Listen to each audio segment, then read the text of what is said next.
All right, hey everyone. It's Wednesday, May 6th, I want to say. Yeah, 6th. Anyway, just had a great breakfast. I heard from my mother last night, and I responded with an email.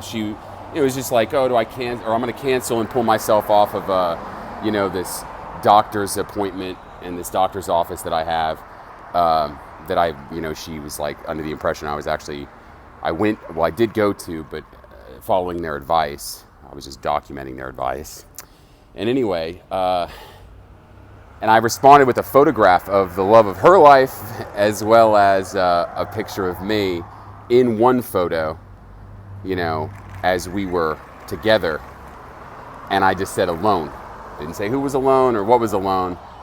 And she replied, asked how I was, told me that she's pulling herself from the doctor's office, to be the point of contact for payment and all that stuff. And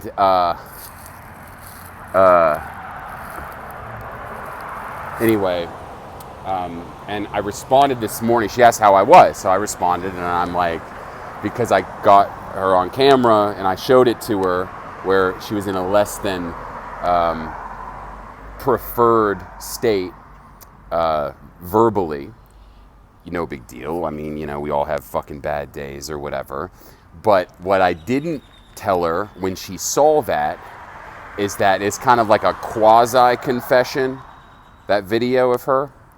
So today, when I replied to her email, I asked her, I said, how's your health after your video / quasi-confession? Because it's not a true confession because she didn't consent to it. But she's had a few weeks to maybe think about it or something. So maybe there's a health benefit, which I don't know if she actually pieced together.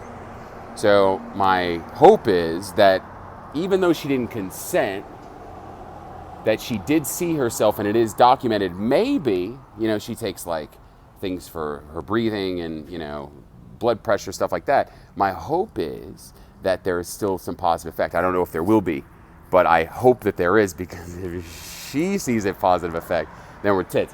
And I told her, I was like, I received microfunding for micro/pilot funding for a study.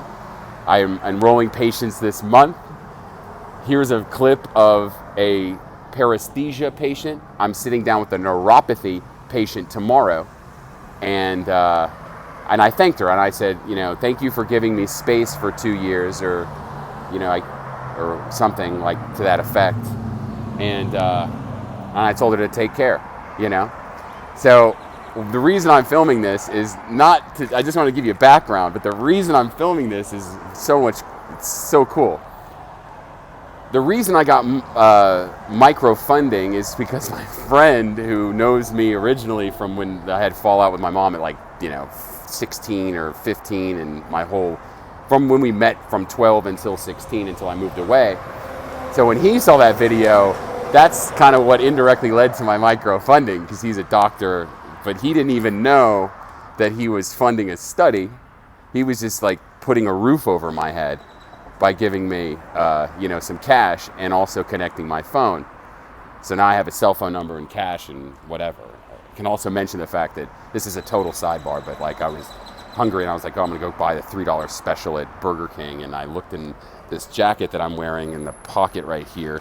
And there was $2 there was $2.25 yesterday, and I already had $1 that someone gave me for 2 cigarettes. So I had that $1 plus $2.25, which is exactly $3.25, not a cent more or less. And sure enough, I used the exact money to go eat. And I actually happened to find an extra $150 in a bank account, my only bank account. Anyway, that's a sidebar. But I guess the reason I mentioned that, and my mom and my friend's a doctor, my mom's a PhD researcher, and all of these things I'm seeing that they're in place now because I need them now. I'm watching in real time all of the people, and I've sort of known this, but just to see it happening, we got 75 days until July 20th, until Donald Trump's 42 months of power come to a close. So things need to start happening on my timeline, or else I'm bullshit. Which I know I'm not bullshit because I've seen the face of God or whatever. I've seen the face of God, the first guy like in a long time. And the only reason I mention that is because I can explain how you can see the face of God without charging you or having some bullshit, catch or whatever. And I know that this works. So in 75 days, everything, we go to heaven basically, heaven on earth. We instate God's heaven, moneyless, all that stuff. No disease, no illness. People are seeing the face of God. It's going to be awesome. But that means shit needs to start happening like now.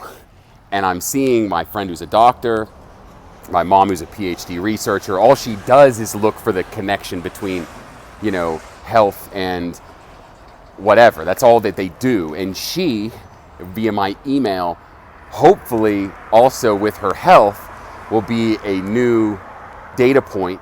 And because that's her function in life, hopefully she / my friend / whatever doctor, just by nature of knowing these people, they're associated with it, because God's a fucking genius who arranged all of this because he knew I'd be in this spot right now.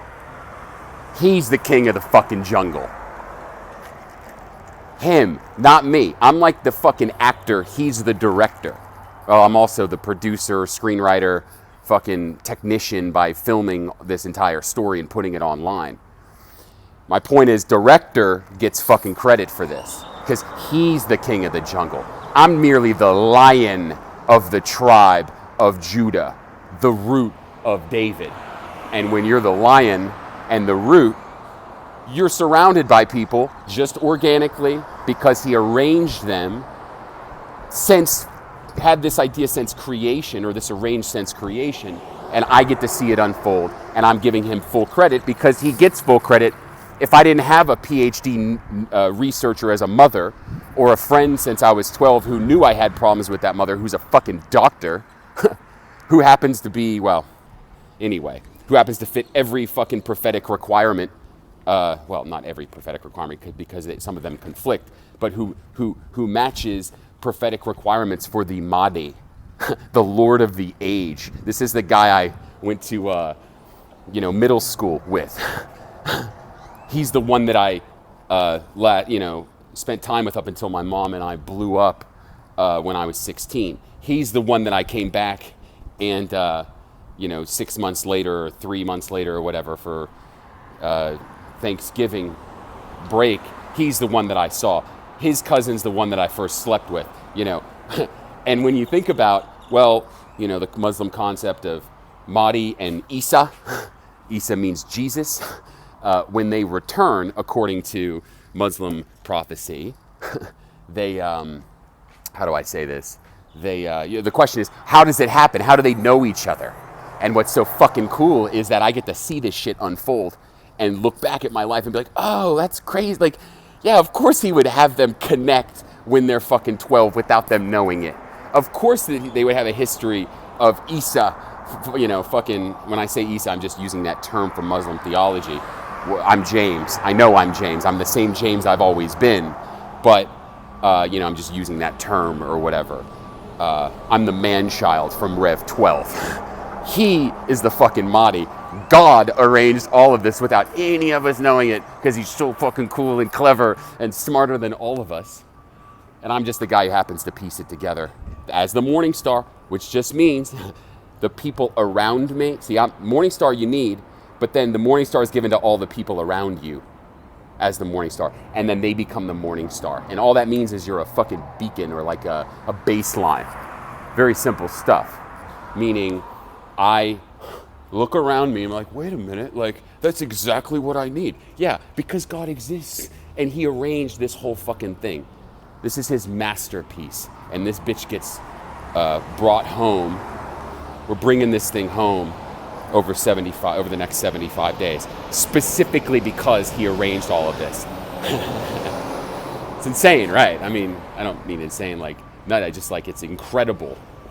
So, thank you, God. You're the king of the jungle.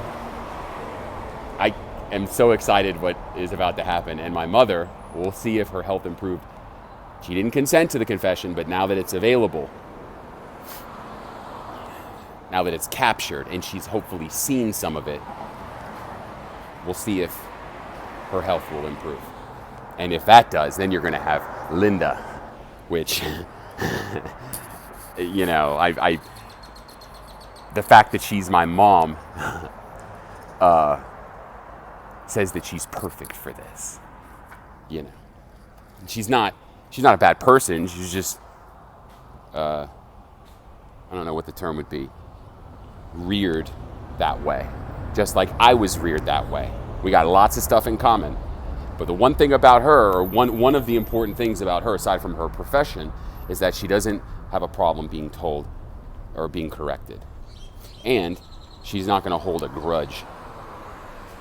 I mean, she will, like, you know, for like anyone, but she'll get over it is the point. Perfect person. And me, I mean, I have, like, as the Morningstar, you see everyone's heaven. You deliver. Well, God delivers heaven, but you're the vessel for it. So she's going to get everything she wanted merely because of all of the effort she put into her career, looking for this connection between spirituality and health, and putting up with me for 2 years as she brought forth a fucking man-child. Dig it. What's his face? To Maurice, he's getting paid in 2 days, earlier than he thought. He had a great conversation with his ex. We're going to go skydiving. So, anyway. But yeah, he's doing great, is my point. Good job to Maurice. I'm really happy for you. We were so happy. We were talking earlier. I didn't mention any of this stuff to him because, well, we're going to see what happens. So, I don't know if I'm going to be alone that much longer. Not that I was ever alone, but meaning rolling solo with this whole spirituality and health thing. Because, you know, I don't know if you can see that building. This is where I live. It's kind of the hood. It doesn't look like the hood right here, but behind that's the hood, which is fine because there's great people who live there. But it's not exactly like high property values. And right down the street is UT Southwestern, one of the nation's leading research hospitals, where my mom happens to be a fucking director. And I'm just laying low. I'm excited. See you guys. I think about these things.